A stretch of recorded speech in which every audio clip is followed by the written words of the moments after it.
इस क्वेश्चन में आपको एक ही ग्राफ पर तीनों लाइन को ड्रॉ करके दिया है। तो चलिए हम सॉल्यूशन कर लेते हैं। हमारा पहला इक्वेशन है 2y minus x equal 8, right. तो यहाँ हम एक्स और वाई के लिए टू वैल्यूज निकाल लेते हैं। तो जैसे माइनस एक्स इक्वल हो जाएगा 8 माइनस 2y, यानी x इक्वल हो जाएगा 2y को प्लस का कर देते हैं, 8 को माइनस का कर देते हैं। अब यहाँ हम वैल्यूज निकाल लेते हैं। टू वैल्यू काफ़ी है आपके लिए, किसी भी लाइन ड्रॉ करने के लिए टू वैल्यू की ज़रूरत पड़ती है। तो x और y के प्लेस पर यदि हम यहाँ 1 रखते हैं, ठीक है, तो 2 1 जा 2, तो x की वैल्यू -6 आएगी। y के प्लेस पर मैं 2 रखता हूँ, तो 2 2 जा 4, तो -4 बचेगा। ये पहला इक्वेशन का हो गया। दूसरा इक्वेशन हम लेते हैं 5y माइनस एक्स इक्वल 14, ठीक है, यानी 5y minus 14 equal x, that is x equal 5y minus 14। ये हमें दूसरा इक्वेशन दिया। अब इसके लिए हम टेबल बना लेते हैं, टू वैल्यूज निकाल लेते हैं। तो x और y, यहाँ y की वैल्यू कुछ मैं बड़ी से रख लेता हूँ। चलिए y की वैल्यू मैं 2 रख लेता हूँ, तो 5 2 जा 10, माइनस का 4 बचेगा। और y की वैल्यू मैं रख लेता हूँ 3, तो 15, और 15 में से 14 माइनस करोगे 1 बचेगा। क्लियर। तीसरा इक्वेशन हम ले लेते हैं y माइनस 2x इक्वल 1। तो यहाँ y इक्वल हो जाएगा 1 प्लस 2x। यहाँ y को लेफ्ट में रखना ज़्यादा बेटर है, ठीक है। तो हम टू वैल्यूज निकाल लेते हैं x और y की। x और y के लिए दो वैल्यू। तो x की वैल्यू यदि हम 1 रखते हैं तो y की वैल्यू 2 1 जा 2 प्लस 1 3 आ जाएगी। x की वैल्यू हम 2 रखते हैं तो y की वैल्यू 5 आ जाएगी। क्लियर। तो इस तरह से हमने वैल्यूज निकाल ली। अब हमें इनको ग्राफ पर रिप्रेजेंट करना है। तो इसके लिए हम एक ग्राफ ले लेते हैं। तो ये हम ग्राफ ले लेते हैं इस तरह से। थोड़ा वैल्यूज को हम इंक्रीज कर देते हैं लेफ्ट राइट में, ठीक है। ये आपका ग्राफ।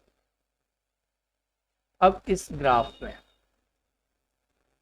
हमारे पास पहला पॉइंट है -6 और 1। -6 और 1 पहले इक्वेशन के लिए। तो -6 यहाँ आएगा और 1 यहाँ, -6 1 यहाँ आएगा इस जगह पर, ठीक है। ये रिप्रेजेंट कर रहा है -6, 1। दूसरा है -4, 2। तो -4, 2 इस जगह पर आएगा, ठीक है। -4, 2, ये -4 है, 2, ये आ गया पॉइंट। इनको ज्वाइन करते हुए हम एक लाइन ड्रॉ कर देते हैं, ठीक है। तो हम एक लाइन ड्रॉ करेंगे जो इन दोनों से ऊपर जाएगी। इस तरह से मैं ऐसे लाइन ड्रॉ कर देता हूँ। क्लियर। तो एक लाइन मैंने इस तरह से ड्रॉ कर दी। चलिए बाकी ये हमने एक लाइन ड्रॉ कर दी। अब अगला है -4, 2। -4, 2 यहीं पर है। 1, 3, 1, 3 यहाँ से जाएगा, ठीक है। 1, 3 और -4, 2 इनसे पास होते हुए आप एक लाइन ड्रॉ कर लीजिए। तो मैं इनको ऐसे ज्वाइन करते हुए एक लाइन ड्रॉ कर देता हूँ ऐसे, ठीक है। तो एक लाइन आ गई है ये। तो इसको मैं आगे की तरफ भी बढ़ा देता हूँ इस तरह, ठीक है। तो ये सेकंड लाइन हो गई। अब इस लाइन के जो कोऑर्डिनेट्स हैं वो है हमारे पास, ये जो पॉइंट आया ये था 1,3 -4,2 तो हम यहाँ लिख ही चुके हैं। अब तीसरा पॉइंट, तीसरी लाइन 1,3 यहाँ पर ही है और 2,5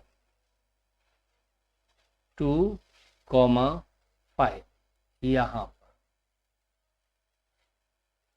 2,5 मुझे लगता है इसी लाइन पर होगी। तो इससे होते हुए हम एक लाइन ड्रॉ कर देते हैं, ठीक है। इससे होते हुए हम एक लाइन ड्रॉ कर लेते हैं ऐसे, लगभग आप समझिए यहाँ से कर देता हूँ, इस तरह से लाइन चाहिए। क्लियर? तो ये जो लाइन कट कर रही है ना यहाँ इस पॉइंट पर, इस पॉइंट के कोऑर्डिनेट्स हैं 2,5। क्लियर? अब हम नोट कर सकते हैं, एक तो पॉइंट हमारे पास यहाँ आ गया, एक यहाँ आ गया, एक यहाँ आ गया। तो एक पॉइंट यहाँ है, इसके कोऑर्डिनेट्स है -2, -4,2, दूसरा है 1,3 और तीसरा यहाँ पर है 2,5। तो आप नोट कर दीजिए वर्टिसेस ऑफ ट्राइंगल, यहाँ लिख लेते हैं vertices of triangle. Vertices of triangle हो जाएंगे -4,2, दूसरा हो जाएगा 1,3 और तीसरा हो जाएगा 2,5। यही इस क्वेश्चन का आंसर हो जाएगा। क्लियर?